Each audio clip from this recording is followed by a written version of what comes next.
Okay, the sun pump basically works on a float switch, and as you flick the switch, the master switch, into the down or automatic position, as the sun pump is submerged in the water, the float switch lifts, turns on the pump, and it will suck and drain the water from your boat during the rainstorm every time it rains, and as it lifts the float switch up. It will drain the water in the boat down to about 1.5 inches, at that which point the float switch will drop out, and as the sun comes back out, the solar cell recharges the 12-volt gel cell battery that's inside. It's already full of water when you arrive and you want to use the sun pump to evacuate some of the water.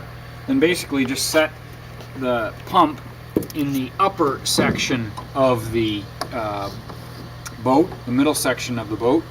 Flip the switch to the down position, and it'll automatically turn on.